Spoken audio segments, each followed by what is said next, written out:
Hello you two vintage stereo restorers. Quick little video about a problem that keeps coming up. This is the Allied 429, which is a Pioneer SA500. And this one is actually in very nice shape. Look at how clean it is inside.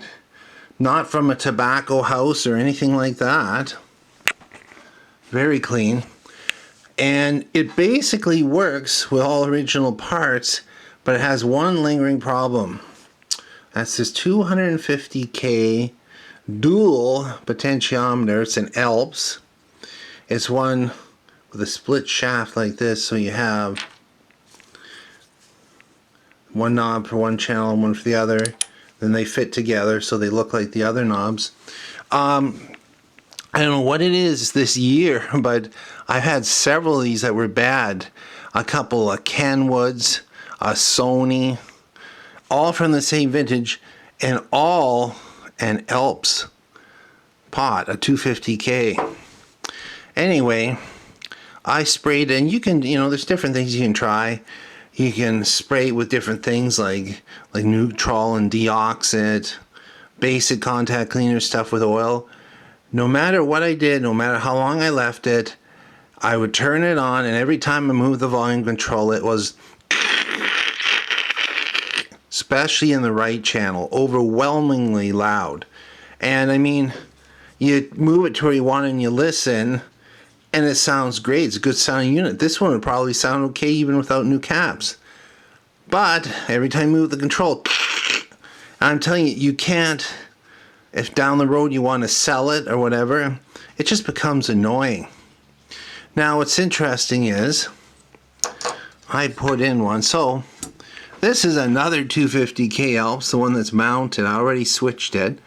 An easy way to do it is when you have a unit like this with lots of room and it's not on a board, you unscrew it, move it out of the way, put the new one in with all the leads desoldered, and move one wire at a time. Can't go wrong that way. This one is actually from the Sony STR6054 that has the damaged multiplex coils, inductor coil assemblies, which I cannot find any kind of a fix for. So I've decided to make it a parts unit. And the one thing I'm sitting here this morning, I looked through and I have a lot, hundreds of pulled out controls and stuff, and nobody makes anything like this. So I'm thinking to myself, I think that was the same control in that Sony, and it was nice and quiet. And it's true. So I mounted this one in, I tried it out, nice and quiet, and it's still stiff. Like this is one of the things, there's no play in the shafts. Even after being lubed, it's got a stiffness and newness to it. Whereas this one, the shaft even wiggles without a knob on it. It has kind of a, well, it's the thing that's going to be, besides the power switch, that's going to be moved around the most.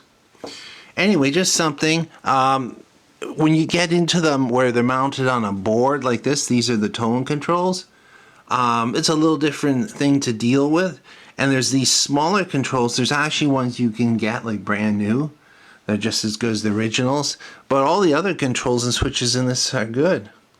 All original transistors. There's the phono amp sounds terrible. That's this board here. So that definitely has to be recapped and retransistored.